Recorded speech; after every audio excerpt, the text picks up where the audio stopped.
بسم اللہ الرحمن الرحیم۔ السلام علیکم ورحمۃ اللہ وبرکاتہ۔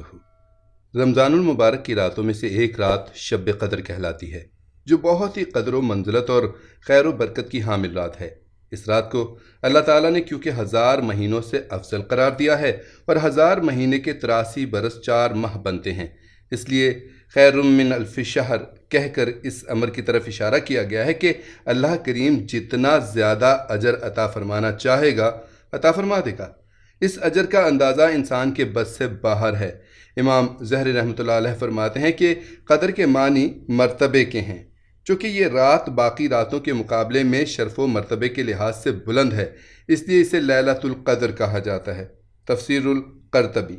حضرت عبداللہ بن عباس رضی اللہ تعالیٰ عنہ سے مروی ہے کہ اللہ تعالیٰ نصف شعبان کی رات کو تمام فیصلے فرما لیتا ہے، اور چونکہ اس رات میں اللہ تعالیٰ کی طرف سے 1 سال کی تقدیر و فیصلے کا قلمدان فرشتوں کو سونپا جاتا ہے، اس وجہ سے یہ لیلۃ القدر کہلاتی ہے۔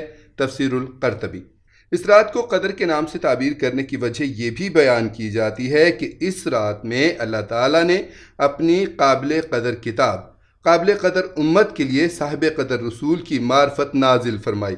یہی وجہ ہے کہ اس سورہ میں لفظ قدر 3 دفعہ آیا ہے۔ تفسیر کبیر۔ قدر کے معنی تنگی کے بھی ہیں۔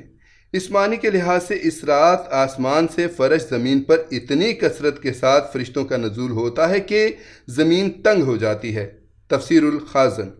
یہ رات کیوں عطا ہوئی؟ اس کے حصول کا سب سے اہم سبب نبی اکرم صلی اللہ علیہ وآلہ وسلم کی اس امت پر شفقت اور آپ صلی اللہ علیہ وآلہ وسلم کی غمخواری ہے۔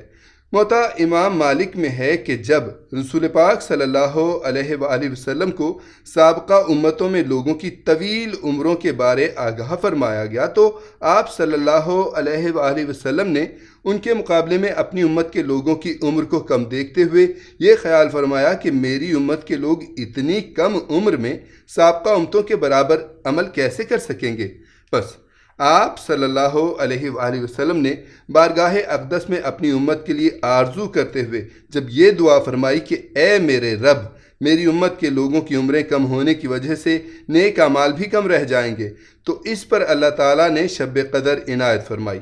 رسول خدا صلی اللہ علیہ وآلہ وسلم کا ارشاد پاک ہے کہ یہ مقدس رات اللہ تعالیٰ نے فقط میری امت کو عطا فرمائی ہے، سابقہ امتوں میں سے یہ شرف کسی کو بھی نہیں ملا۔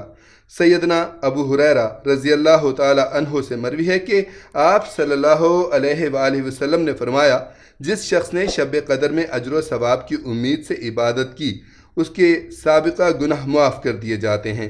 صحیح البخاری۔ اس ارشاد نبوی صلی اللہ علیہ وآلہ وسلم میں جہاں لیلۃ القدر کی ساعتوں میں ذکر و فکر، عبادت و طاعت کی تلقین کی گئی ہے، وہاں اس بات کی طرف بھی متوجہ کیا گیا ہے کہ عبادت سے محض اللہ تعالیٰ کی خوشنودی مقصود ہو، ریاکاری یا بدنیتی نہ ہو، اور آئندہ عہد کرے کہ میں برائی کا ارتکاب نہیں کروں گا۔ چنانچہ اس شان کے ساتھ عبادت کرنے والے بندے کے لیے یہ رات میدہ مغفرت بن کر آتی ہے۔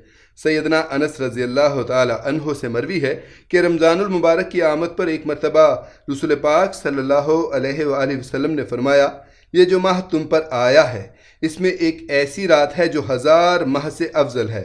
جو شخص اس رات سے محروم رہ گیا گویا وہ خیر سے محروم رہا، اور اس رات کی بھلائی سے وہی شخص محروم رہ سکتا ہے جو واقعتاً محروم میں خیر و برکت ہو۔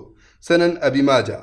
ایسے شخص کی محرومی میں واقعتاً کیا شک ہو سکتا ہے جو اتنی بڑی نعمت کو غفلت کی وجہ سے گنوا دے؟ جب انسان معمولی باتوں کے لیے کتنی راتیں جاگ کر بسر کر لیتا ہے تو 80 سال کی عبادت سے افضل عبادت کے لیے 10 راتیں کیوں نہیں جاگ سکتا؟ حضرت انس رضی اللہ تعالی عنہ سے روایت ہے کہ رسول خدا صلی اللہ علیہ وآلہ وسلم نے لیلۃ القدر کی فضیلت بیان کرتے ہوئے فرمایا، شب قدر کو جبرائیل امین علیہ السلام فرشتوں کے جھرمٹ میں زمین پر اتر آتے ہیں اور ہر شخص کے لیے دعائے مغفرت کرتے ہیں جو کھڑے بیٹھے کسی بھی حال میں اللہ کو یاد کر رہا ہو۔ شعب الایمان۔ دیگر اہم مخفی امور مثلاً اسم اعظم، جمعے کے روز قبولیت دعا کی گھڑی کی طرح اس رات کو بھی مخفی رکھا گیا۔ اگر اسے مخفی نہ رکھا جاتا تو عمل کی راہ مسدود ہو جاتی۔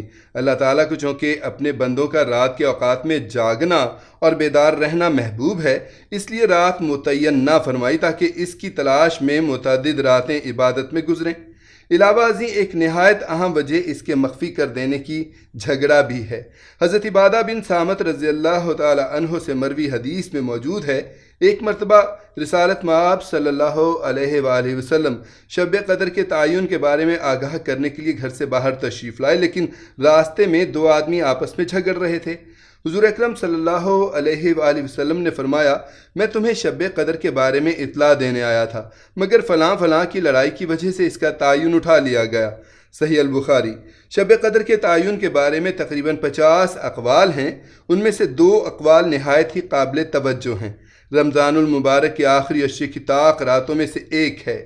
حضرت عائشہ صدیقہ رضی اللہ تعالی عنہا سے مروی ہے کہ رسالت مآب صلی اللہ علیہ وآلہ وسلم نے فرمایا، لیلۃ القدر کو رمضان کے آخری عشرے کی طاق راتوں میں تلاش کرو۔ صحیح البخاری۔ چنانچہ اعتکاف کا مقصد بھی تلاش لیلۃ القدر ہے، اس لیے ان آخری ایام کا اعتکاف سنت قرار دیا گیا۔ نبی اکرم صلی اللہ علیہ وآلہ وسلم کو جب تک اللہ تعالیٰ نے اس شب قدر کی تعین سے آگاہ نہیں فرمایا تھا، آپ صلی اللہ علیہ وآلہ وسلم اس کی تلاش کے لیے پورا رمضان اعتکاف کرتے تھے، لیکن جب آگاہ فرما دیا گیا تو وصال تک صرف آخری عشرے کا اعتکاف فرماتے رہے۔ رمضان المبارک کی 27ویں شب قدر ہے۔ جمہور علماء اسلام کی یہی رائے ہے۔ امام قرطبی رحمۃ اللہ علیہ فرماتے ہیں، علماء کا شب قدر کے تعین کے بارے میں اختلاف ہے، لیکن اکثریت کی رائے یہی ہے کہ لیلۃ القدر 27ویں شب ہے۔ تفسیر القرطبی۔ علامہ آلوسی رحمۃ اللہ علیہ لکھتے ہیں، علماء کی اکثریت کی رائے یہ ہے کہ طاق راتوں میں سے 27ویں ہے۔ روح المعانی۔